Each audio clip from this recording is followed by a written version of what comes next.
എൻ്റെ പേര് സൗപർണിക. ഞാൻ 2020 MSc പാസ് ഔട്ട് ആയതാണ്. ഗവൺമെൻറ് വിക്ടോറിയ കോളേജ് പാലക്കാട് നിന്നാണ് ഞാൻ എൻ്റെ PG കഴിഞ്ഞത്.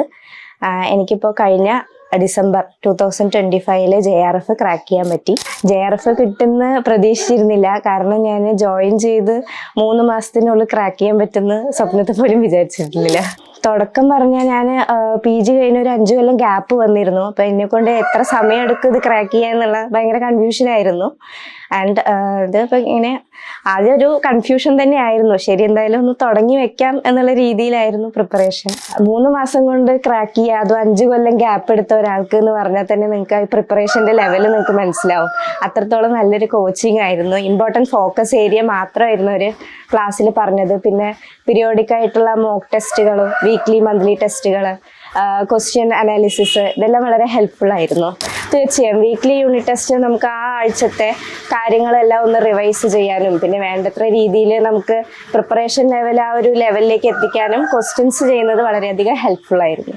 നെറ്റിൻ്റെ ഒരു വൈഡ് സിലബസ് ആണ്, അതുകൊണ്ട് നമുക്കത് മുഴുവൻ എന്തായാലും കവർ ചെയ്യാൻ സാധിക്കില്ല. അപ്പോൾ സെറയിൽ എങ്ങനെയാ വെച്ചാൽ ഫോക്കസ് ഏരിയാസ് ആണ് കൂടുതൽ പറഞ്ഞു തന്നിരുന്നത്. അത് മാത്രമാണ് ഞാൻ നോക്കിയിരുന്നത്. എൻ്റെ സക്സസ് സീക്രട്ട് എന്ന് പറഞ്ഞാൽ എനിക്കിപ്പോൾ സെറയിനെ കുറിച്ച് മാത്രമേ പറയാനുള്ളൂ. കാരണം ഞാൻ ഗ്യാപ്പ് എടുത്തൊരു വ്യക്തിയാണ്. എനിക്ക് ഇവിടെ നിന്ന് കൃത്യമായിട്ടുള്ളൊരു ഇൻസ്ട്രക്ഷൻ കിട്ടി, അത് പ്രകാരം ഞാൻ ഫോളോ ചെയ്തു. അതാണ് കിട്ടാൻ കാരണം. പിന്നെ നമ്മുടെ കൺസിസ്റ്റൻ്റായി ഇരിക്കുക എന്നുള്ളതാണ് പ്രിപ്പറേഷനിൽ. സെറയിലെ ടീച്ചേഴ്സ് വളരെ സപ്പോർട്ടീവാണ്. നമുക്ക് എല്ലാ രീതിയിലുള്ള ഹെൽപ്പ് ചെയ്തിട്ടുണ്ട്. ക്വസ്റ്റ്യൻസിൽ എന്തെങ്കിലും ഡൗട്ട് വരികയാണെങ്കിൽ അത് ഏത് സമയം കോണ്ടാക്ട് ചെയ്താലും അവർ നല്ല രീതിയിൽ തന്നെ സപ്പോർട്ട് തന്നിരുന്നു. നല്ല രീതിയിലുള്ള ക്ലാസ്സസും ആയിരുന്നു. ഞാൻ ഈ സെറയിലാണ് ആദ്യമായിട്ട് ഇങ്ങനെ ഒരു പുതിയ ഒരു ടെക്നിക്ക് കേട്ടത്. അപ്പോൾ അതൊരു പുതിയതായിട്ട് എനിക്ക് തോന്നി. അപ്പോൾ എന്തായിരുന്നു എന്ന് വെച്ച് കഴിഞ്ഞാൽ ആദ്യം ക്വസ്റ്റ്യൻസ്, ഒരു ടോപ്പിക്കിൽ നിന്ന് വരുന്ന ക്വസ്റ്റ്യൻസ് അവർ ഇൻട്രൊഡ്യൂസ് ചെയ്യും. അപ്പം നമ്മളൊന്ന് ചിന്തിക്കും ഇതെങ്ങനെ ക്രാക്ക് ചെയ്യാം എന്നുള്ളത്.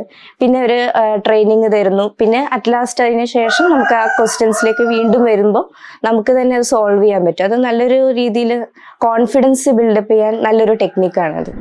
റെക്കോർഡഡ് ക്ലാസ്സിനെക്കാട്ടിലും ലൈവ് ക്ലാസ് ആണ് എന്തുകൊണ്ടും മികച്ചത്. കാരണം ലൈവ് ക്ലാസ്സിൽ ഇരിക്കുമ്പോൾ നമ്മൾ ലൈവായിട്ട് കേൾക്കുമ്പോഴാണ് നമുക്ക് മനസ്സിൽ ഓരോ സംശയങ്ങൾ വരിക.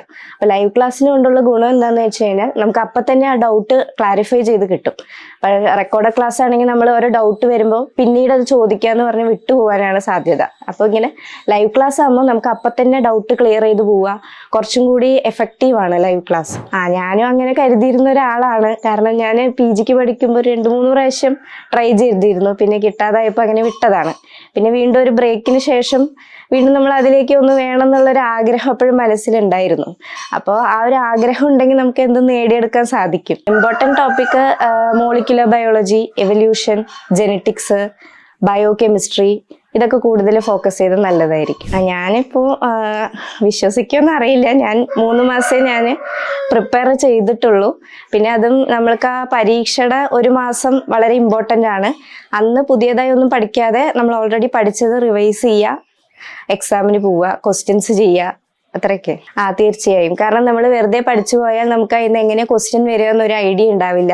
പിന്നെ നെറ്റിൻ്റെ ലെവലിൽ ആപ്ലിക്കേഷൻ ലെവൽ ക്വസ്റ്റ്യൻസ് ആണ് വരുന്നത്. അപ്പോൾ നമുക്ക് ക്വസ്റ്റ്യൻസ് കണ്ടാലാണ് ഏത് രീതിയിൽ ചിന്തിക്കണം, എങ്ങനെ അത് സോൾവ് ചെയ്യണം എന്നെല്ലാം ആ ചിന്തയുടെ ഒരു ലെവലിൽ എത്തുന്നത് ഈ PYQ സെഷനിലാണ്. പണ്ട് വരുത്തിയിരുന്ന മിസ്റ്റേക്സ് എന്താ വെച്ചാൽ നമ്മളിങ്ങനെ ഇപ്പോൾ ബയോകെമിസ്ട്രി ആണെങ്കിൽ അല്ലെങ്കിൽ മോളിക്യുലർ ബയോളജി ആണെങ്കിൽ നമ്മളിങ്ങനെ ലോഡിഷ് എടുക്കുന്നു, ആ ബുക്ക് മുഴുവൻ ഇരുന്ന് ഇങ്ങനെ ആദ്യം തൊട്ടിങ്ങനെ വായിക്കുന്നു. പക്ഷെ അങ്ങനെ വായിച്ചു പോയിട്ട് ഒരു കാര്യമില്ല എന്ന് മനസ്സിലായി. കാരണം അത് വൈഡായിട്ട് കിടക്കുന്ന ഒരു ഏരിയയാണ്. അപ്പം നമ്മൾ ക്വസ്റ്റ്യൻസ് വരുന്ന ഭാഗം മാത്രം നോക്കി അവിടെ മാത്രം പ്രിപ്പയർ ചെയ്യുക, റെഫർ ചെയ്യുക എന്നുള്ള കാര്യമാണ് എനിക്ക് പിന്നീട് ഞാൻ കറക്റ്റ് ചെയ്തൊരു വിഷയം അതായിരുന്നു. ബുദ്ധിമുട്ടേറിയ ടോപ്പിക് എന്ന് പറഞ്ഞാൽ എനിക്ക് മോളിക്യുലർ ബയോളജിയുടെ ക്വസ്റ്റ്യൻസ് സോൾവ് ചെയ്യൽ ഇത്തിരി ടഫായി തോന്നിയിരുന്നു. അതേപോലെ ബയോകെമിസ്ട്രിയിലും കുറച്ച് ടഫ് തോന്നിയിരുന്നു. അത് ക്വസ്റ്റ്യൻസ് ചെയ്ത് തന്നെയാണ് അത് ഒരു വിധത്തിൽ ഞാനൊന്ന് ഈസി ആക്കിയത് അങ്ങനെയാണ്. JRF നേടാനുള്ള ഇൻസ്പിറേഷൻ എൻ്റെ ടീച്ചേഴ്സാണ്. കാരണം നമ്മളെ പഠിപ്പിക്കുന്ന ടീച്ചേഴ്സിനെ കാണുമ്പോൾ അവരെ പോലെ ആവണം എന്നൊക്കെ ഉള്ള ഒരു ഇതുണ്ടാവും. പിന്നെ നമുക്ക് റിസർച്ചിലും താല്പര്യമുണ്ട്. അപ്പോൾ JRF എങ്ങനെയെങ്കിലും നേടിയിരിക്കണം എന്നുള്ളൊരു ആഗ്രഹം ഉണ്ടായിരുന്നു. തീർച്ചയായും ഫാമിലിയാണ്, എല്ലാ തരത്തിലുള്ള സപ്പോർട്ട് ഫാമിലിയാണെന്ന് പറയാം. കാരണം ഞാൻ PG കഴിഞ്ഞ് പിന്നെ B.Edന് ചേർന്നൊരു വ്യക്തിയാണ്. ഒരു ജോബ് പോയിന്റ് ഓഫ് വ്യൂവിലാണ് B.Ed എടുത്തു. പിന്നെ PSC പ്രിപ്പറേഷൻ അങ്ങനെ പോയി ഒരു 5 കൊല്ലം. പിന്നെ ഇപ്പോൾ മെറ്റേണിറ്റി ബ്രേക്ക് വന്നപ്പോൾ ഞാൻ വീട്ടിൽ വെറുതെ ഇരിക്കണ്ടെന്ന് കരുതി സെറയിൽ ജോയിൻ ചെയ്തു. പ്രിപ്പറേഷൻ തുടങ്ങിയതാണ്. അത് അൺഎക്സ്പെക്റ്റഡ്ലി കിട്ടുകയും ചെയ്തു. അപ്പോൾ ഒരു കൊച്ചിനെ വെച്ചിട്ട് പ്രിപ്പയർ ചെയ്യാന്നുള്ളത് അറിയാലോ. അപ്പോൾ ഫാമിലിയുടെ സപ്പോർട്ട് എത്രത്തോളം ഉണ്ടെന്ന് മനസ്സിലാവും. സത്യം പറഞ്ഞാൽ നമ്മൾ അങ്ങനെ ഇരിക്കുമ്പോൾ നമ്മൾ പണ്ട് പഠിച്ചിരുന്ന ഒരു പേസിൽ നമുക്ക് ഒരിക്കലും പ്രിപ്പറേഷൻ നടന്നിരുന്നില്ല. കാരണം കൊച്ചിൻ്റെ ഒരു ടൈമിങ്, അവൻ എണീക്കും, അപ്പോൾ ഫീഡ് ചെയ്യേണ്ടി വരും, പിന്നെ ഉറക്കണം, അങ്ങനെ കുറേ കാര്യങ്ങളുണ്ട്. അപ്പോൾ നമുക്കിങ്ങനെ ഒറ്റ സ്ട്രെച്ചിലിരുന്ന് പ്രിപ്പയർ ചെയ്യാനോ കണ്ടിന്യൂസ്ലി ഫോക്കസ് ചെയ്യാനൊന്നും പറ്റിയിരുന്നില്ല. എന്നാലും കിട്ടിയ സമയം ഒട്ടും വേസ്റ്റ് ആക്കാതെ പ്രിപ്പയർ ചെയ്തു. പ്രധാന സപ്പോർട്ട് അമ്മയാണ്, പിന്നെ ഹസ്ബൻഡും, രണ്ടുപേരും ഈക്വലിയാണ്. പിന്നെ വീട്ടിലുള്ള എല്ലാവരും ഈക്വലി സപ്പോർട്ടാണ്. അങ്ങനെ ഒരാളെ നമുക്ക് എടുത്ത് പറയാൻ പറ്റില്ല. തെറ്റിദ്ധാരണ വെച്ചാൽ ആദ്യമുള്ള തെറ്റിദ്ധാരണ ഇത് നല്ല വലിയൊരു എക്സാമാണ്, നമുക്ക് കിട്ടില്ല, ഇതിന് കുറേ കാലം ഡിവോട്ട് ചെയ്യേണ്ടി വരും എന്നൊക്കെയാണ് മെയിനായിട്ടുള്ള തെറ്റിദ്ധാരണ. അത് നമ്മൾ കറക്റ്റായിട്ട് ചിട്ടയ രീതിയിൽ നോക്കിക്കഴിഞ്ഞാൽ മാക്സിമം 1-2 തവണ ആകുമ്പോഴേക്കും നമുക്കത് ക്രാക്ക് ചെയ്യാൻ സാധിക്കും. UG ഞാൻ BSc botany university 6th rank ആയിരുന്നു. MScയിൽ ഞാൻ 1st റാങ്ക് ആയിരുന്നു. എനിക്ക് ഫൈറ്റോ കെമിസ്ട്രി, എത്തനോ ബോട്ടണി ആ ലെവലിൽ റിസർച്ച് ചെയ്യാനാണ് താല്പര്യം. പഠിക്കുന്ന സമയത്ത് തൊട്ട് തന്നെ എനിക്ക് നമുക്ക് ഹ്യൂമൻ കൈൻഡിന് യൂസ്ഫുൾ ആയ എന്തെങ്കിലും ഒരു റിസർച്ച് ചെയ്യണം എന്ന് ആഗ്രഹം ഉണ്ടായിരുന്നു. അപ്പോൾ ഈ എത്തനോ ബൊട്ടണിയിൽ പ്ലാന്റ്സിനുള്ള മെഡിസിനൽ യൂസസ് ആണ് ഞാൻ കൂടുതലായിട്ട് ഫോക്കസ് ചെയ്യുന്നത്. പ്രധാനമായിട്ട് നിങ്ങൾ കോൺഫിഡൻസ് ലൂസ് ചെയ്യാതിരിക്കുക. ലക്ക് ഫാക്ടറാണ് CSIR എന്ന് പറയുന്നത്. നമ്മളെ എപ്പോഴെങ്കിലും പോകുമ്പോൾ നമ്മൾ പഠിച്ച ഭാഗത്തു നിന്ന് ഒരിക്കൽ ക്വസ്റ്റ്യൻ വരും. ആ ഒരു പ്രതീക്ഷ, ആ ഒരു ഹോപ്പ് നമ്മൾ വിടരുത്. കൺസിസ്റ്റൻ്റ് ആയി പ്രിപ്പയർ ചെയ്തുകൊണ്ടിരിക്കുക. നമ്മൾ ഡീമോട്ടിവേറ്റഡ് ആവരുത്. ക്വസ്റ്റ്യൻസ് ചെയ്തുകൊണ്ടിരിക്കുക, കൺസിസ്റ്റൻ്റ് ആയിരിക്കുക, ഹാർഡ് വർക്ക് ചെയ്യുക. തീർച്ചയായും നിങ്ങൾ എത്തിപ്പെട്ടിരിക്കുന്ന സ്ഥലം വളരെ നല്ലത് തന്നെയാണ്. അതിൽ നിങ്ങൾ വിശ്വസിക്കുക. കാരണം ഇതിൽ ചേർന്ന് കഴിഞ്ഞിട്ട് ഇവരെ കൊണ്ട് പറ്റൂ, ഇവർ തരുന്നതെല്ലാം കറക്റ്റ് ആണോ, അങ്ങനെയുള്ളൊരു സെക്കൻഡ് തോട്ട് വരണ്ട ആവശ്യമില്ല. അവർ പറയുന്നത് കൃത്യമായിട്ട് ഫോളോ ചെയ്യുക. അപ്പോഴേക്കും നിങ്ങൾക്ക് ക്രാക്ക് ചെയ്യാൻ സാധിക്കും. ഞാനൊരു എക്സാമ്പിൾ ആണല്ലോ. ഞാൻ സത്യം പറഞ്ഞാൽ ഇൻസ്റ്റഗ്രാം സ്ക്രോൾ ചെയ്യുമ്പോഴാണ് ഇവരുടെ ആഡ് കണ്ടത്.